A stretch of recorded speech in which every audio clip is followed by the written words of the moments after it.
Guten Abend und herzlich willkommen.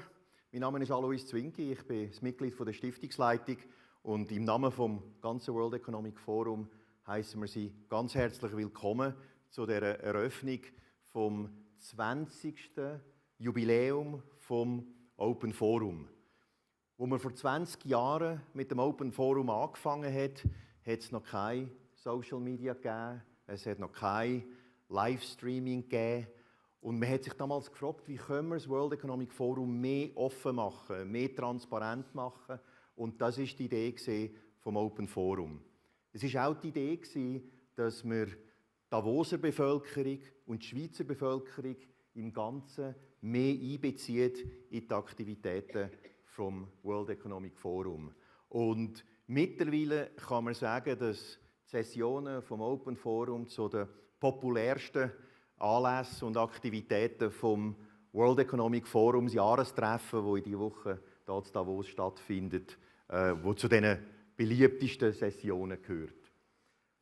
Das Thema Umwelt beschäftigt uns seit vielen Jahren beim World Economic Forum und darum haben wir gesagt, wir wollen dieses Jahr das Thema Umwelt in all seinen Dimensionen auch beim Open Forum platzieren. Und so werden Sie die ganze Woche Sessionen, Diskussionen, Beiträge sehen, hören, können mitdiskutieren, mitdebattieren zum Thema Umwelt. Umwelt und seinen Einfluss auf Medizin, Heilung, Nahrungsmittel, alle Aspekte versuchen wir anzupacken. Heute Abend eröffnen wir die Woche vom Open Forum mit einer Session, die mich persönlich ganz besonders interessiert hat, weil wir haben das erste Mal diese Session zusammen erarbeitet mit einer Pfadi-Gruppe aus dem Kanton Graubünden und ich muss sagen, ich finde das ganz toll, dass wir diese Möglichkeit hatten und ich freue mich wirklich auf das. Jetzt hoffe ich, dass Sie heute einen guten Abend, einen interessanten Abend werden haben, dass Sie vielleicht noch vielmal werden zurückkommen diese Woche und dass Sie am Ende dieser Woche doch die eine oder andere Inspiration gefunden haben. Und jetzt ist ein guter Moment to hand over the microphone to Jill Whiteman, who is going to moderate this fantastic session this evening. So, vielen Dank, dass Sie gekommen sind. And Jill, the floor is yours. Thank you. Thank you very much, Alois, and thank you, audience, for joining us here at the opening session of the Open Forum. I could not be more delighted to be able to moderate both a diverse panel, but a topic that is very near and dear to my heart. I'm a professor of sustainability at the University of Exeter Business School in the UK, and I'm also the founder of Arctic Base Camp, which is a science communication platform. And since 2017, we have been setting up an Arctic Base Camp science tent up at the Schatzalp Hotel, where groups of scientists and youth camp and then speak science to power. So in harmony with nature is something that I love to do. It's something that's given me a lot of inspiration and a lot of knowledge, both about the risks of climate change and also about the opportunities, I think, for the whole human species. I'd like to introduce my panel, which is a fantastic one. On my immediately left is Emily Rhinow. She is a young scout from the local canton here, so welcome, Emily. We can clap after each, I think, is a nice way to do it. Next to her is Hindou Oumarou Ibrahim, president of the Association of Indigenous Women and Peoples of Chad. Welcome, Hindou. We have Minister Marina Silva, who is the Brazilian Minister of the Environment and Climate Change. Welcome, Minister. Honored to have you. And it sounds like she has a fan club at the front row, so that's good. Next to her is Jenny Davis-Peccoud. She's a partner at Bain & Company, and she's also been the group sustainability lead, so she's got lots of experience in this topic. And finally, we have, thank you. And finally, we have Bastien Giraud. He's a member of the National Council of Switzerland, so he's a member of Parliament here. So welcome, Bastien. Now, we're going to do about 40 minutes of question and answer here at the panel. It's going to be conversational in tone, and then I will open up for the last 20 minutes to the audience. We have 2 mics, and I'll ask for 2 questions at a time. So hold your questions until then, and let's get going. Now, because the topic is about in harmony with nature, and it is about mobilizing a climate-positive lifestyle, but I think it's important that we reconnect actually with what is a special place. Where are we in harmony with nature? So I'd like to open up to the panel. The first question, where are you, and can you share that with us, a special place in nature that inspires you? Emily, the floor is yours. Also in der Party natürlich. Sind wir sehr viel auch draußen. Viele Aktivitäten, die wir machen, sind draußen im Wald, Wiese oder wir sind eigentlich selten indoor in dem Sinn. Und Fadi hat mich definitiv auch näher zur Natur gebracht, weil wir auch viel lernen über die Pflanzen und über Tiere, wie sie leben, was sie uns nützen können, wie wir sie zur Heilung von Krankheiten zum Beispiel auch brauchen können. Und das hat sicher auch viel zu meinem Interesse zur Natur beigetragen. Und ich denke, das ist auch einer der Gründe, warum ich heute hier sitze. Thank you, Emily. I'm going to jump around a little bit so we don't keep going in the road. So, Jenny, tell me about a special place that you are in harmony with nature. Well, spending most of my time in cities, I have to say nature can be hard to come by. So it's less a place and more an experience, which is birds. So I took up bird watching about 10 years ago, and actually it transformed the way that I can experience nature even within a city. And you can notice birds in trees that are beyond pigeons, and you can see whether it's swans or herons or others. And so for me, having that experience to connect to nature in a way that I wouldn't, given that I do, unlike the Scouts, don't spend very much time out in nature, has been really special. Thank you for that. Hindou, can you tell me about, in the audience, about a special place for you? Sure.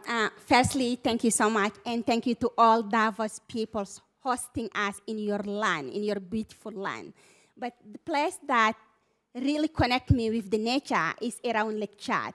Is the area where you have more than 40 million people living, but depending to the small lake, who used to be 25,000 kilometers squares, but now with the climate change, shrinking to 2,000. Wow. But it is a nice place because it is the place where the people live in harmony with the nature. It is the place where people do not go to the supermarket, but they get the food from the nature. They do not go to the pharmacy, but they have the plant, traditional plant, where they can take it for the healing. It is the place where people do not depend for the electricity, where they can just like stand up with the sun and sleep with the moon. And it is the place where you can have all the animals worldwide living in harmony with the peoples. Oh, beautiful, beautiful. I woke up with the sun from Magic Mountain on the Schatzalp, so that does resonate with me. Bastien, how about you?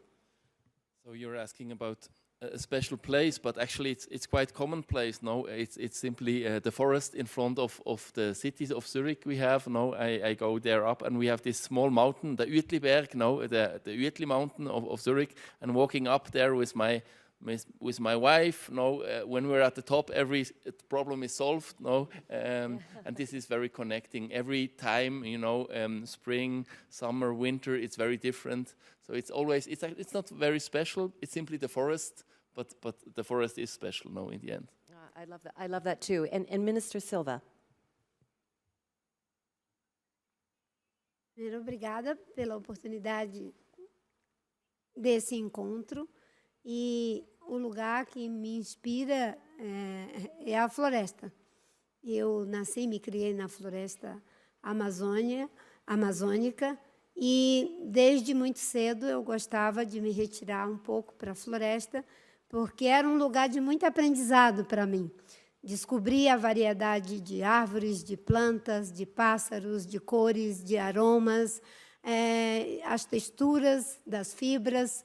E eu sei muitos nomes de árvores, sei muitas espécies de fruta e sei muitos pássaros, muitos animais. Não necessariamente o nome científico, mas o nome como eu aprendi com os indígenas e as populações tradicionais da Amazônia, porque eu venho de uma família de extratores de látex. Então, a floresta é o meu lugar de inspiração, de conexão. Era ao mesmo tempo, o lugar onde a gente brincava, era o lugar onde a gente descobria o mistério e a realidade. Oh, that is very beautiful. Now, audience members, I'd like you to think as we go through this panel about what is that special place for you. And let's keep connected with that as we start talking about the practicalities and all the rational stuff that we have to talk about. But I want us to always come back to that and think about when we are in harmony and why. And when we're out of harmony, how do we get back there? So the second question I'd like to open to the panel is, what does a climate-positive lifestyle mean? We spent a lot of time over the last few years talking about climate-neutral lifestyle, but climate-positive lifestyle sounds so much better. So I'm going to ask the panel on that question. Emily, I will start with you. What do you think is a climate-positive lifestyle? Für mich ist ein klimapositiver Lebensstil mehr als nur eine Balance zu haben zwischen wie viel man nimmt und wie viel man gibt, sondern positiv ist, dass man der Natur wieder mehr zurückgibt, als dass man dann genommen hat, da wir in den letzten Jahren die Natur so ausgebeutet haben, dass ich denke, dass es langsam an der Zeit ist, ihr wieder etwas zurückzugeben, um dieses Loch, diese Mulde, die wir kreiert haben, durch unsere Habgier vielleicht auch wieder ausgleichen können, um wieder in Harmonie und Balance mit der Natur leben zu können. Thank you. Hindou, how would you define a climate-positive lifestyle? Well, as coming from indigenous communities, I can say just we are growing up as a climate-positive lifestyle. This is our life. So I can describe you the life of my community. We are a cattle herders. So we move from one place to another one to find water and pastures. While we are moving, our cow dung fertile the land. When we come back, we found this land is fertile, and then we use it as a circle.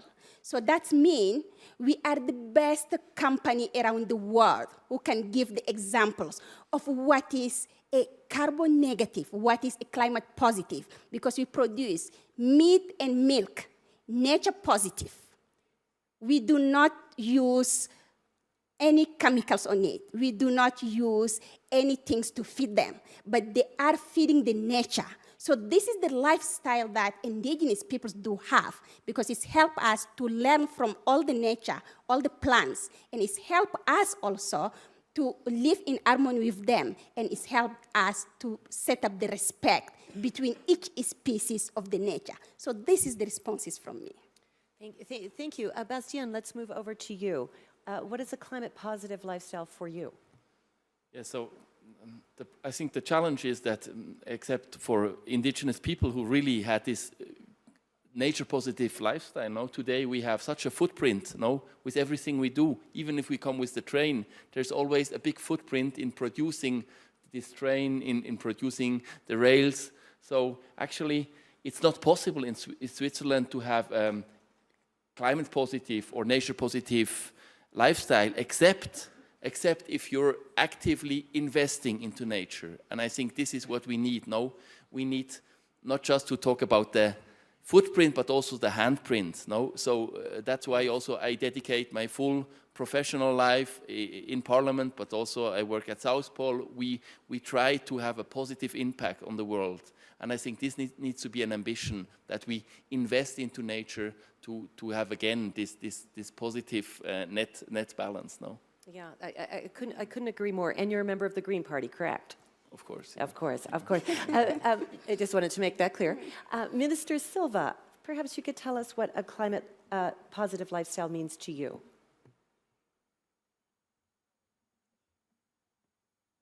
Para mim, um estilo positivo de vida para o clima é aquele que vem de dentro para fora, que vem do coração. Entender que proteger o planeta e as condições que sustentam e promovem a vida na Terra não é apenas uma maneira de fazer, é uma maneira de ser, é uma visão de mundo, é um ideal de vida. Ao mudarmos a nossa maneira de ser, a gente muda também a maneira de fazer. E as coisas ficam muito mais leves para poder proteger a biodiversidade, os povos tradicionais e originários, ter mais cuidado com a água, ter cuidado com as florestas, com os animais, com os insetos, e a gente se perceber como parte da própria natureza. Só que a gente é a parte que consegue transformar o que a natureza sente em palavras. A gente é a parte que consegue transformar o que a natureza é em coisas boas ou em coisas ruins. Então, para mim, uma forma harmoniosa com o clima e a natureza é que a sustentabilidade não é só uma maneira de fazer, é uma maneira de ser, é um ideal de vida, é como estarmos em harmonia uns com os outros, com a natureza e com a gente mesmo. Thank you. And Jenny, how would you define this? Yeah, well, having listened to the answers from the other four panelists, I think we may have to change the question because it seems like it's about a nature-positive lifestyle. I don't think anybody up here has said, let's have big machines that suck CO2 out of the air and not change anything else. And I find that very interesting, that actually it isn't just about climate. It is about nature and how we can actually appreciate nature. Climate is part of it, but that connection, as Minister Silva spoke about, that connection with nature. So I hadn't thought of that before as a definition of a climate-positive lifestyle, but it's one with nature in it, not just a technical solution to solve the climate crisis. I really love that. Let's clap if we agree with that statement. Love it. I love it. But there's a lot of work that has to happen. As a scientist, I am constantly, speaking of doom and gloom, I am constantly trying to get more urgent action.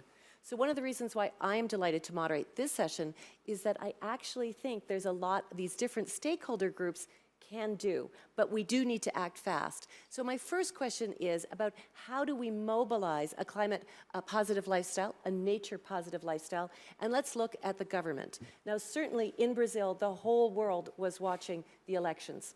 We know the Amazon are the lungs of the world. It's a very important global commons, but it's also a nation state. So I'm just wondering if Minister Silva could perhaps talk us through what her hopes are with the new change of government and how that hopefully can inspire a nature-positive lifestyle in Brazil, and beyond.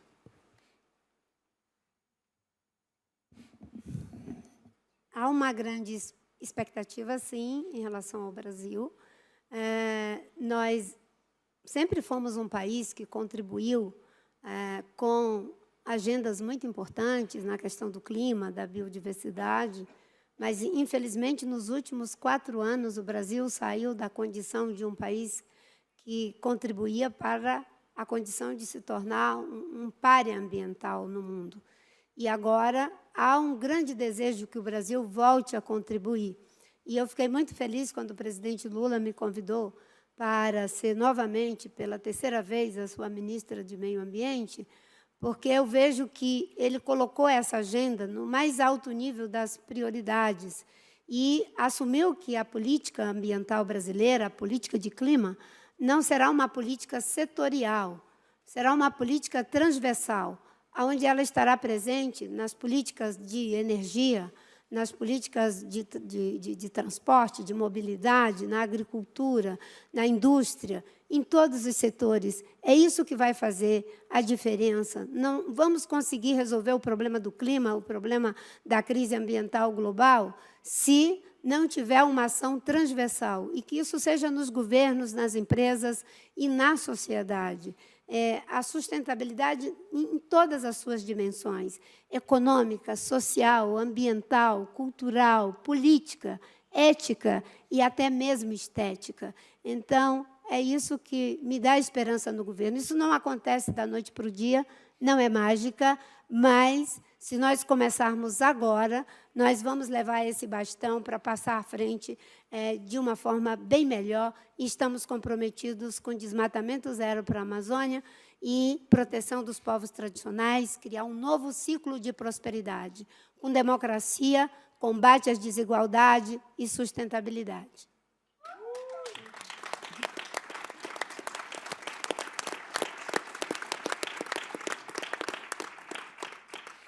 Bastian, you also have insight into the power of government, or certainly the power of the parliament. Lots of things have been happening in Switzerland, including the natural environment. How does that wake people and policymakers up? Can you speak a little bit about the role you see of Parliament, but also of that physical reality check that certainly we've been seeing in Davos? Yesterday it started to snow, but when I came up on Friday, there was no snow. It was like spring in Switzerland. It was not like the Davos we know.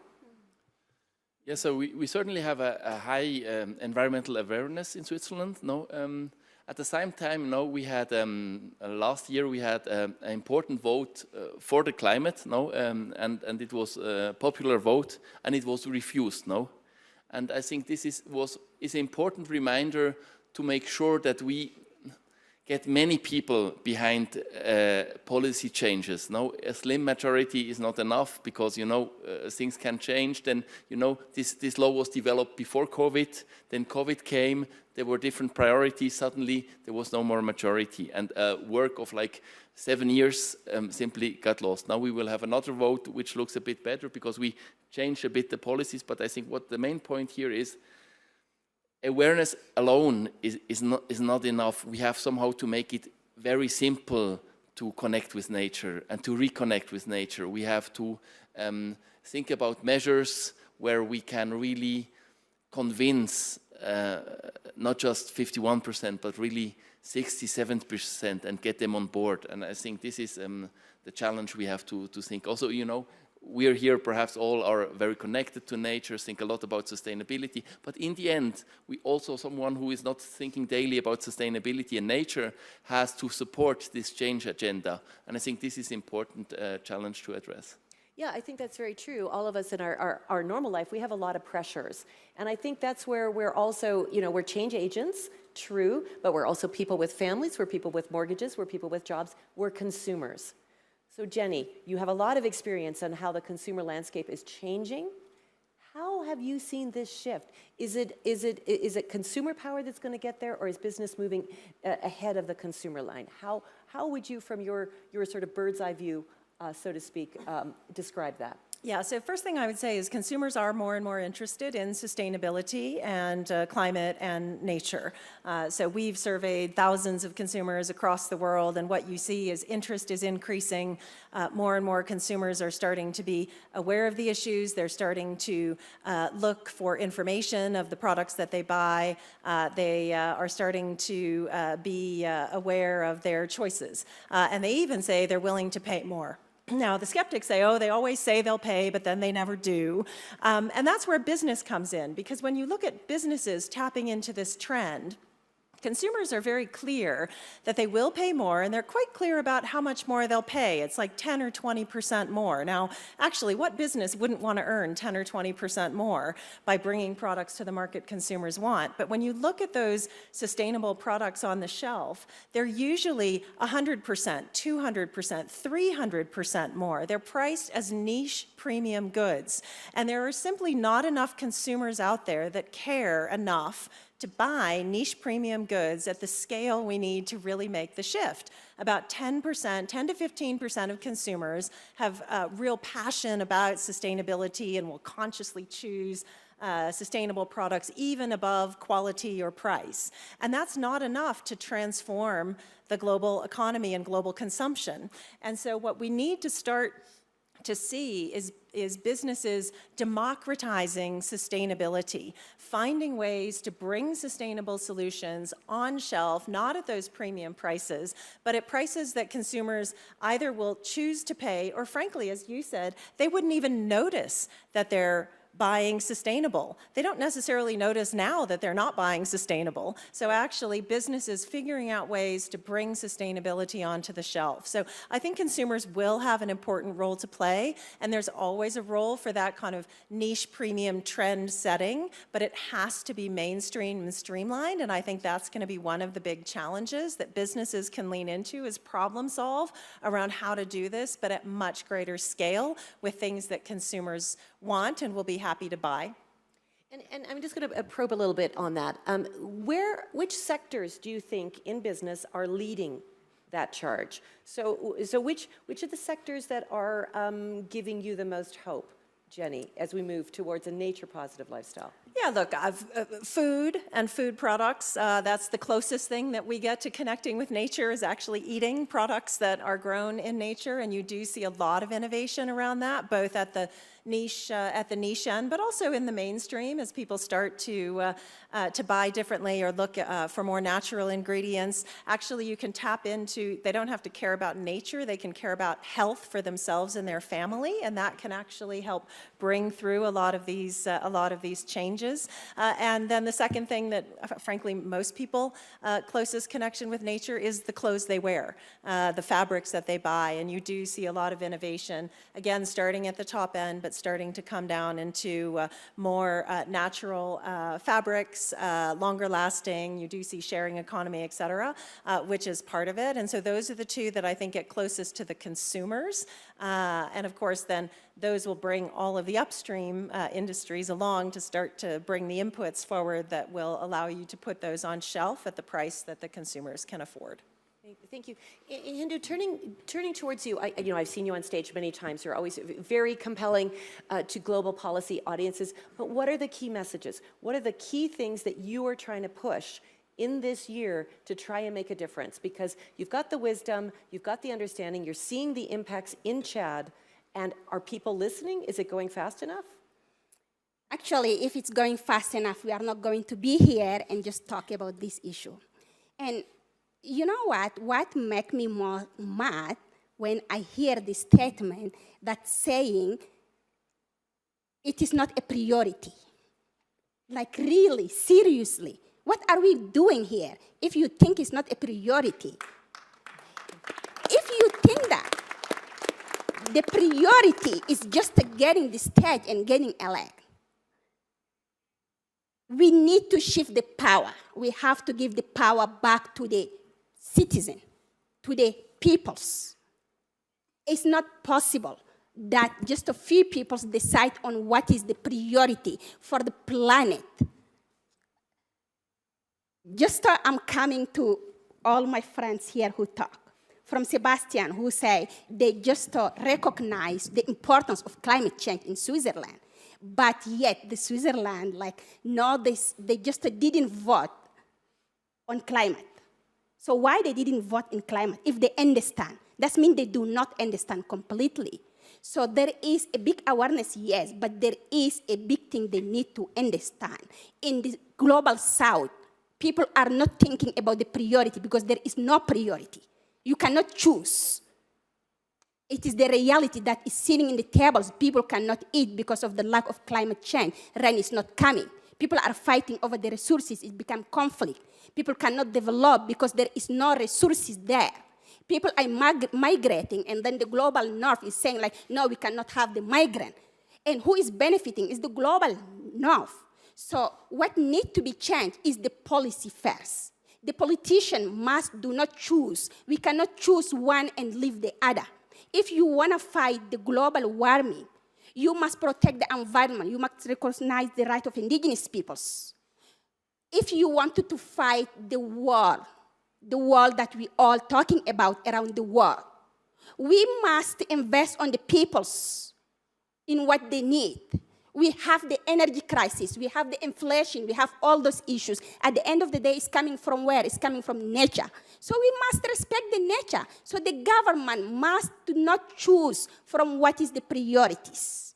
The second thing is, what is my priority? You say, my priority will be the same. So coming from my sister here who said, yes, there is the change, and then the company who are changing is the food companies and all.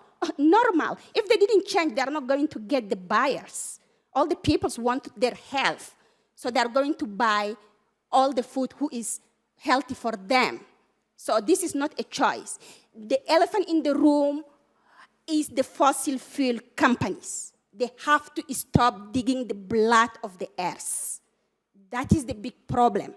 We say we have to stop climate change, but the emission this year is increasing. The deforestation increasing, and we are just like talking. So we have to stop talking and acting and pointing those who are not doing well. Those companies, they multiply their revenue. How many of the people who are impacted from climate change get 1 cent of it? Nothing. And they are not investing on climate change. So that discussion makes me like mad. So we have to say the truth. If we are not saying the truth to ourselves, we cannot resolve those issues. So let us stop it by saying the truth first.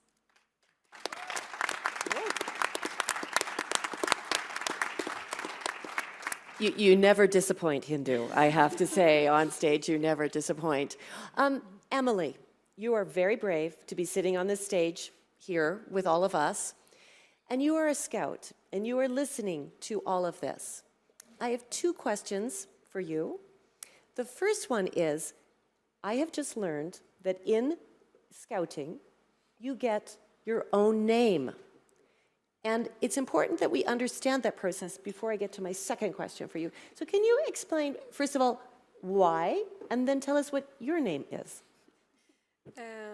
Also in der Part ist es so, dass viel auf die Individualität jedes Einzelnen eingegangen wird und die Stärken genutzt werden, um die Gruppe stärker zu machen. Und genau diese Individualitäten der Persönlichkeit, diese Stärken oder diese Fähigkeiten, die jeder Einzelne von uns besitzt, werden noch einmal herausgehoben, indem die Leiter von deiner Pfadi einen Namen kreieren, der zu dir passt und der deine Stärken heraushebt oder irgendetwas von dir zeigt. Und die Geschichten hinter den Namen sind immer sehr, sehr spannend, auch die Taufe, wie man die Namen bekommt.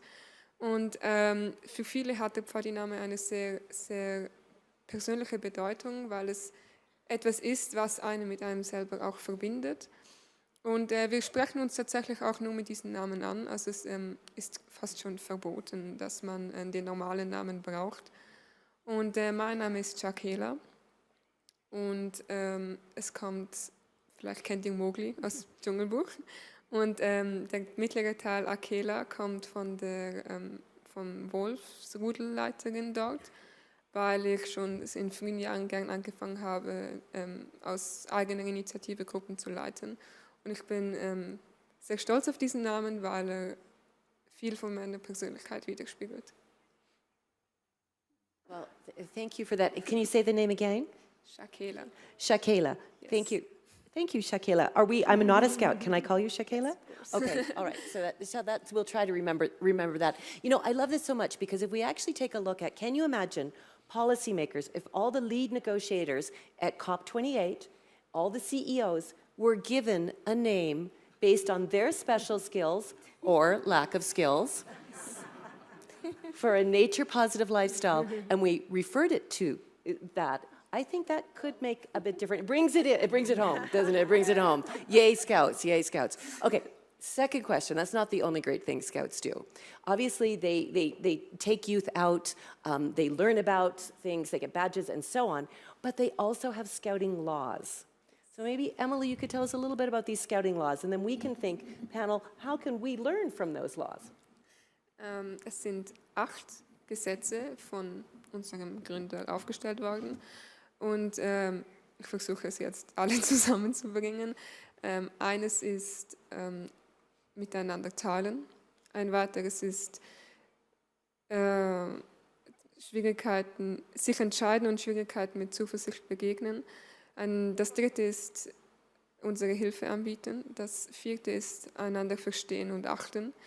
Das fünfte ist Sorge tragen zur Natur und allem Leben, was auch super in diese Session passt. Dann das sechste ist noch, muss ich gerade überlegen.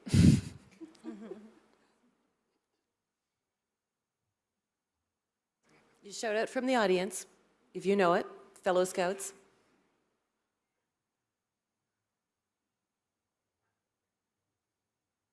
We have another Scout in the audience. Can you help us out for the last two? Freude, genau, thank you. Freude suchen und weitergeben und dann noch 2, die uns fehlen. Natur, Hilfe, bitte. Zuversicht. Teilen. Umweltschützen. It's loyal. Loyalty. We have another former Scout here. Loyalty. Yeah. Yes, I love these. Now, certainly, corporate CEOs and members of the World Economic Forum, there's all kinds of codes of conduct. There's all kinds of things that leaders sign on to. I don't think they often sign on to bringing joy, for example. That's not always there. And issues of loyalty and also courage. I mean, ultimately, I'm hearing a lot of courage, and I think that is incredibly important. As a university professor, I teach young students, slightly older than you, Emily, and when I had to debrief them on COP27, I do confess to this audience, I actually cried. And it was embarrassing because I'm supposed to be professional. I didn't want to frighten them, and at the same time, I was thinking, the world, we are failing them. So in being in harmony with nature certainly gives me inspiration, but also gives me a feeling of tremendous responsibility. So panelists, what one thing do you think needs to happen to actually shift the dial in 2023? I didn't have that in my pre-planned questions. I'm just throwing that out now. So whoever wants to jump in, just jump in. I think Hindou, you're ready to go. I mean, yeah, when you say that, when you say what we want for 2023, Marina, I'm not talking for yourself, but I have to say it. We had a meeting with President Lula at the COP27. At that time, it was President-elect. He said 14, and he's implementing it. That's what we need exactly. You say something, you implement it. He said, firstly, if I get the office, I'm going to create a Ministry of Indigenous Peoples. He did it, and we have an Indigenous sister for the first time, Ministry of Indigenous Peoples in Brazil. That's what we want. And secondly, he said this ministry will focus to help to identify, limit the land for Indigenous peoples in order to protect those lands with their own traditional knowledge. The third thing that he said, he is going to hold a big conference of Amazon where he can have all the leaders come together to do not talk about silo, my country, my forest in Amazon, but all the forests by involving Indigenous peoples. And he's going to increase the numbers of the Indigenous leaders to be in the office of parliament. So I'm not from Brazil, but I'm so proud of that because when you talk with a leader and he implements it, that's what we are asking. So 2023, and especially in this forum, must be the year where we can hold accountable the company leaders who are saying that they are going to do it, but we never saw it in the ground, it's happened. So we have to shift from the talks to the specials impact on the ground. Are we ready to come next year in Davos here, even there is snow or not snow, to come and say these leaders did A, B, C, D, and then the climate impact all is reducing the emission, not increasing. That's what we have to do all on the 2023. Panelists, who else wants to jump in? Just jump in. Who else? Put your hand up. Go ahead, Minister. Acho que o seu depoimento me toca profundamente. Dizem que quando a gente fala bem da gente mesmo, não tem muita força. E que é muito bom quando outra pessoa fala bem de você, ou do seu país, ou da sua comunidade. Então, eu agradeço profundamente pelo seu depoimento. Eu tenho insistido muito, e isso tem a ver com uma inspiração de um escritor chamado Couto, um escritor moçambicano. E ele disse que se a gente quiser mudar alguma coisa, a gente tem que se livrar de 7 sapatos sujos. Eu não vou falar que não tem tempo, os 7, mas ele fala de um, que a gente às vezes pensa que já está fazendo, porque a gente está falando, porque a gente está concordando, e não está mudando nada. E, por isso, eu, desde 2003, quando eu fui para o Ministério, eu coloquei muito claramente para mim, a minha equipe, que era liderar pelo exemplo. Porque, às vezes, a gente concorda, às vezes a gente fala, mas a gente não faz. E empresas, governos, têm maior condição de fazer, além de dizer. Só que nós temos um problema. A política é muito rotativa. Você assume um compromisso e você sai, fica para o outro que sai, e sai, e sai. As empresas também é um pouco assim. Muda de CEO, e CEO, e CEO, e não alcança as suas metas. Então, é preciso que a gente lidere pelo exemplo. Então, quando eu fui ministra do Meio Ambiente, eu disse para a minha equipe, e agora já disse de novo, vamos liderar pelo exemplo. Nós podemos fazer muitas coisas legais, falar muitas coisas legais, mas se a gente não reduzir desmatamento, a gente apenas falou. E, nesse momento, nós vamos precisar entender que é fazer em 2 trilhos. É o trilho de proteger o meio ambiente, mas de combater as desigualdades. O mundo é desigual. No meu país tem 120 milhões de pessoas que estão passando fome. Nós tínhamos saído do mapa da fome e agora temos 33 milhões de pessoas que estão vivendo com menos de $1 por dia. A sustentabilidade não é só econômica, não é só ambiental, ela é também social e é também política. Se formos capazes de liderar pelo exemplo, nós vamos conseguir, porque nós já temos a maior parte das respostas técnicas. Nós já temos tecnologia para produzir energia limpa, nós já temos tecnologia para produzir alimentos, nós já temos tecnologia para ensinar as pessoas, mas, infelizmente, ainda temos muitos analfabetos e pessoas passando fome. Então, nós já temos as respostas técnicas, governos, empresas e uma parte da sociedade. O que nos falta é o compromisso político e ético de usar a técnica que temos para mudar o mundo em que vivemos e que ele possa ser um lugar bom de se viver, diverso para os povos indígenas, para empresários, para trabalhadores, para pessoas jovens, para pessoas idosas.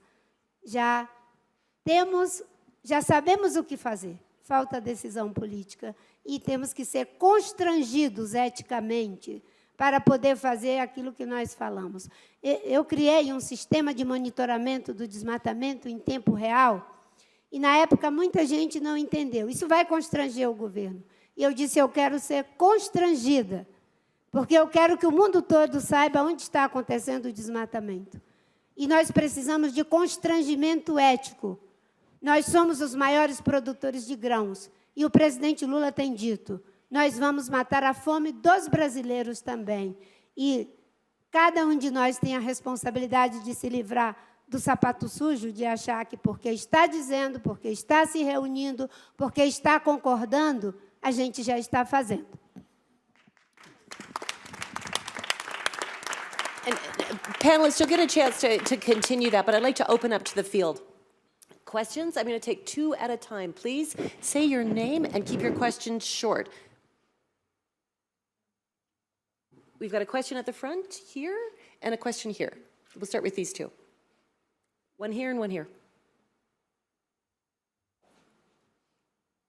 Give the second one if you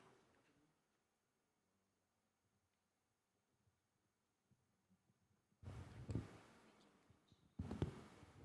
Good afternoon. Yeah, Michel André from Spain. This is a question for Mr. Marina Silva. Muito obrigado por ter voltado. You mentioned the economical aspect and the political aspects of acting in the Amazon.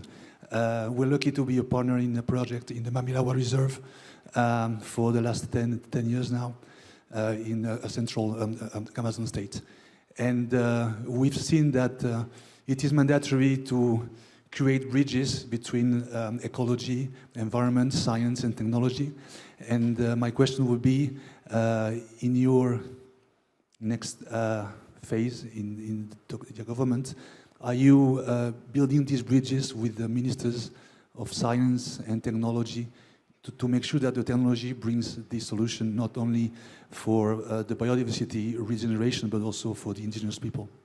We'll take a second question at the same time, and then the minister can answer. Okay. Thank you very much. My name is Natasha. I'm European.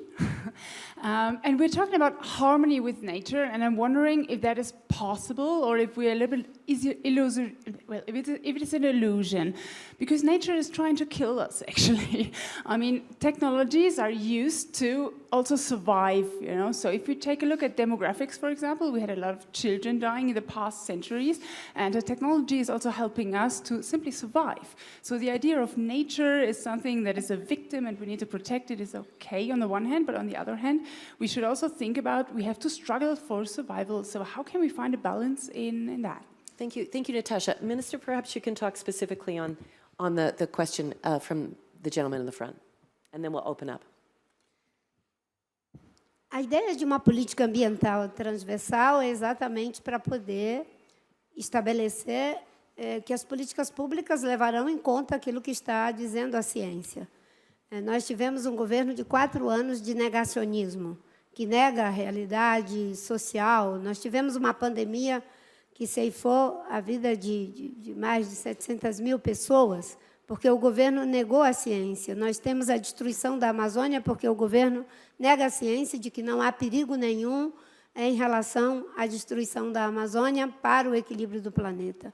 Então, uma política ambiental transversal vai conversar com todos os setores de governo, na área de ciência, de tecnologia, de transporte, de agricultura, de indústria, de comércio, de educação, enfim, de cultura, de combate à discriminação racial, porque ser sustentável tem que ser também sustentável do ponto de vista social, cultural, de respeito à diversidade. Agora, é preciso que a gente entenda que não existe uma ciência única.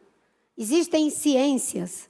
Os povos tradicionais e os povos indígenas, eles têm uma ciência milenar. Não é baseada em postulados denotativos de certo ou errado, como a ciência moderna, mas é também ciência. Só para se ter uma ideia da importância dessa ciência dos indígenas e das populações tradicionais existentes no mundo, que são responsáveis por 80% das áreas de florestas do planeta e que estão vivendo nessas áreas há milhares de anos com alta preservação, isso é uma ciência, uma tecnologia social, cultural, espiritual, em todos os níveis. É uma outra forma de ciência, é o saber narrativo, que sabe falar, que sabe dizer, sabe, sobretudo, ver e perceber, ouvir e compreender, e sabe fazer.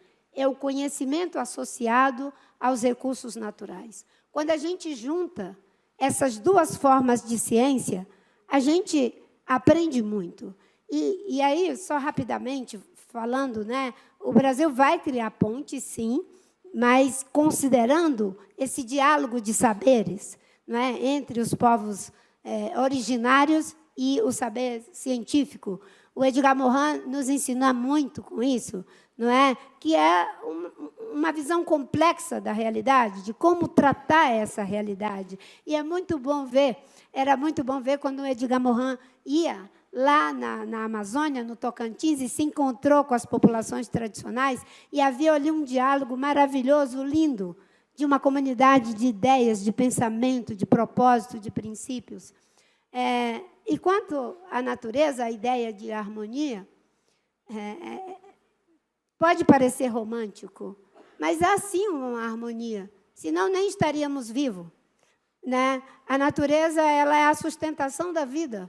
Vamos olhar para tudo que existe, não é? A minha sensação é que o alinhamento dos planetas, o oxigênio, a terra fértil, os fungos, as florestas, a água dos oceanos, as algas marinhas, tudo que existe tem uma única finalidade: promover e sustentar a vida. A vida é o que há de mais delicado. Toda essa engenharia mundial, universal, sustenta a frágil vida. E se não houvesse essa harmonia, nem estaríamos aqui. Agora, obviamente que não vamos romantizar. A natureza sabe cuidar, mas sabe muito bem como se vingar. Porque quando nos separamos dela, estamos separados da cadeia da vida.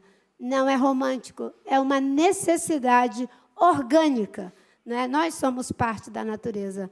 A parte que fala, a parte que ouve e a parte que, infelizmente, destrói a si mesmo, porque destrói as condições que promovem e sustentam a vida. Well said, well said. I may, Jenny, do you want to jump in here? Yeah, so I think the minister has answered both questions, but just to add something, I think it was Natasha to your second one. So for those of you who still read books or ebooks, there's a fantastic book called The Wizard and the Prophet, which actually looks at this question of, is it technology that will save us? Is it nature that will save us? And you can read it and decide which side you might be on. But there's no arguing that technology has brought many advances, and actually that nature and the different kinds of sciences, I think was beautifully said, is in there as well. I think the thing that we don't do enough on either of those dimensions is understand the unintended consequences. Certainly the unintended consequences of technologies, but actually potentially unintended consequences also of natural approaches. If you try to feed 10 billion people using organic methods, there just isn't enough land that you could bring in cultivation in order to do that. And so actually I think there's a role for both. It's not just a harmony with nature, but a harmony also then with the enabling technologies and sciences around it, and reflect on probably more deeply than we do now as to what might the unintended consequences be and how can we help bring those. But I'd encourage you to read the book and then see which side you might come on. It's very it's entertaining and informative, as well as deeply thought-provoking. Thank you. Two more questions from the field. Anybody else have questions? Hands up. I see this lady here and this gentleman over here.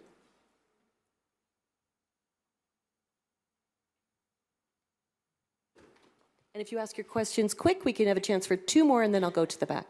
Thank you all for your presentation, and thank you for inviting us to this event. My name is Doris Martin. I'm the Women in Tech Ambassador, Chapter Ambassador for Bahrain, and also Bahrain Business Women's Society. I have a question for Gerard, who is the Member of Parliament. You mentioned that you're part of Greenpeace, and I wanted to know, as a Member of Parliament, how have you promoted the safe planet and climate change within your community in Switzerland? And what is it, through education, technology? What sort of initiatives have you done as a Member of Parliament to save the planet in Switzerland? Thank you. Great, and we'll take the second question, and then we'll answer. If you could wait, Bernard, yeah. Ja, Bastian, Herr Rhinow, meine Frage geht in eine ähnliche Richtung. Wir im globalen Norden, wir leben im puren Luxus und Überfluss, und auch auf eine Klimapositivität hin scheint Verzicht der einzige Ausweg zu sein. Was können da politische Signale an die Bevölkerung auch sein? Okay, Bastien, do you want to kick off?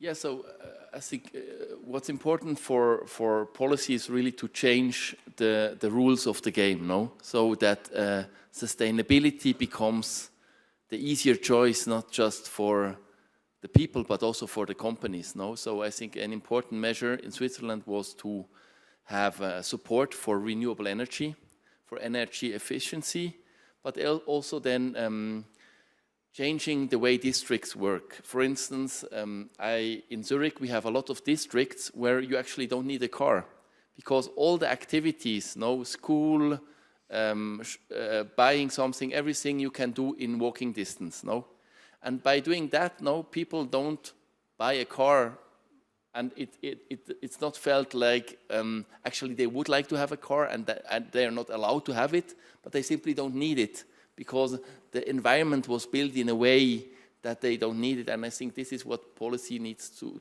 do. They have to change the environment So a sustainable lifestyle, a lifestyle in harmony with nature is the easiest way to go. And also for the companies. No? And here perhaps a last point. I really like what you said on following through. No? We had all these nice commitments. We had the Paris Agreement.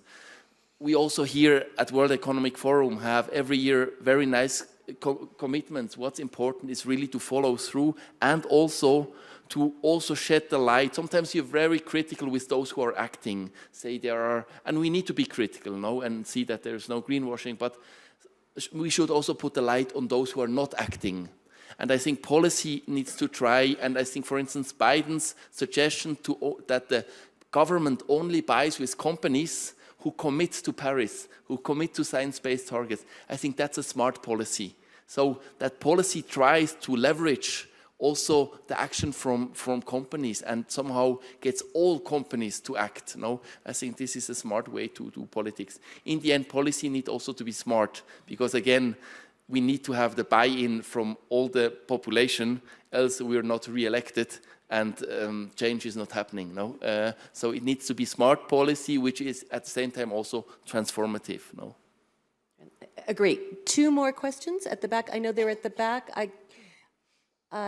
Someone is waving his hand right at the back, and then I'll take someone else from the back, that other gentleman. Very short, and I might get another round, people that are eager to talk. Thanks so much. I will ask in Portuguese for Marina. Olá, Marina, meu nome é Igla, super prazer, eu sou CEO da DIO. DIO é uma plataforma que tem mais de 1 milhão de alunos no Brasil estudando gratuitamente tecnologia.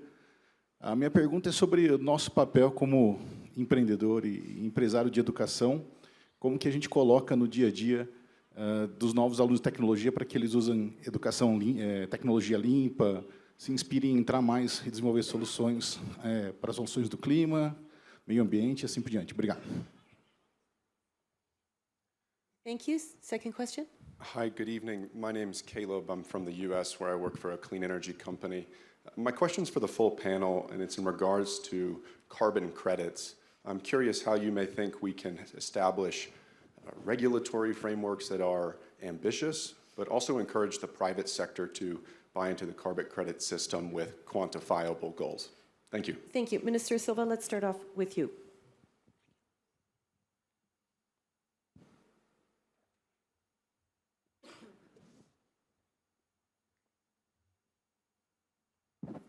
Em relação à educação, acho que ela tem um papel fundamental estratégico, porque ela tem uma contribuição na criação também, além disso que você falou, né? Como educar, fazer a educação para a sustentabilidade, de usar produtos, de usar materiais, de não ter um consumo tóxico, mas o consumo necessário, de ter uma relação empresarial, caso venha a ser um empresário, de ter o que é o lucro admirável e não o lucro destrutivo, perdulário, igualmente tóxico, porque a gente quer prosperidade, mas uma prosperidade que seja também sustentável. Então, a educação tem um papel importante na produção de conhecimento, porque uma boa parte da alimentação, como a colega me falou, acabou de falar, ela aumenta as pessoas e não tem suporte para tanta produção de alimento. Mas, por exemplo, eu sou de um país que tem mais de 300 milhões de hectares de área agricultável e que está sendo semi-utilizada, com baixíssima produtividade. Nós podemos dobrar, triplicar a produção agrícola do Brasil sem precisar derrubar mais uma árvore. Esse é o desafio que está colocado pelo presidente Lula para mim, para o ministro de Agricultura, fazer a transição para uma agricultura sustentável. Isso precisa de conhecimento, precisa de inovação, precisa de tecnologia. Aumento de produção por ganho de produtividade não precisa nem ser um processo intensivo, é semi-intensivo. Então, é muito importante.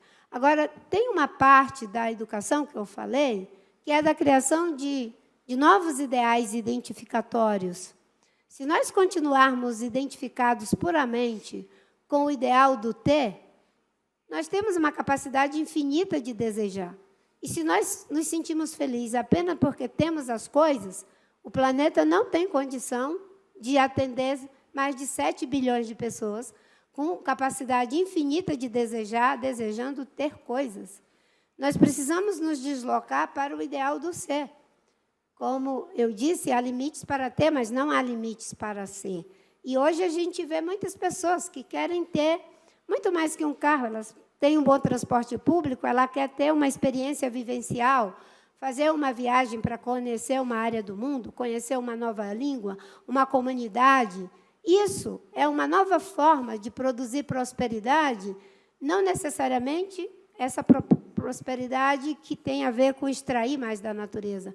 Vamos extrair o que é necessário. A educação tem a ver com novos ideais identificatórios. E, em relação aos créditos de carbono, no Brasil, nós estamos trabalhando para ter um mercado regulado de carbono que seja suplementar aos esforços para reduzir a emissão. Não pode ser uma forma que não vai estimular a quem tem que reduzir suas emissões de combustível fóssil, não o façam. É uma das fontes que podem ajudar nessa transição para o enfrentamento da mudança do clima. Mas é muito importante que cada um busque fazer da melhor forma possível o seu dever de casa. E, para isso, é preciso que se tenha uma agenda de ajuda aos países de renda média baixa ou de renda baixa, para que eles também possam acompanhar essas mudanças e não fiquem trancados pelo lado de fora. Os países ricos e os países em desenvolvimento podem fazer excelentes parcerias para que a gente favoreça a sustentabilidade nos países em desenvolvimento. Por exemplo, meu país é um grande produtor de ouro ilegal.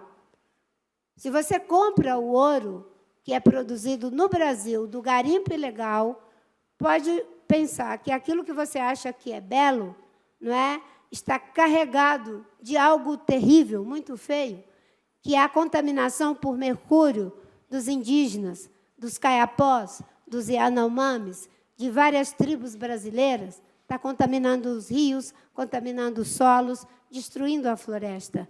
Não é? É aí que entra a dimensão da sustentabilidade ética. Você não leva um produto só porque ele tem valor nutritivo, ou tem aparência estética, ou uma qualidade técnica. Você tem que levar também a qualidade social, a qualidade ambiental, o valor ético do produto. Quando isso acontecer, a gente vai ter empresários cujo maior lucro não é o dinheiro, é o serviço que presta, é os empregos que geram, e, como consequência, você tem o teu rendimento.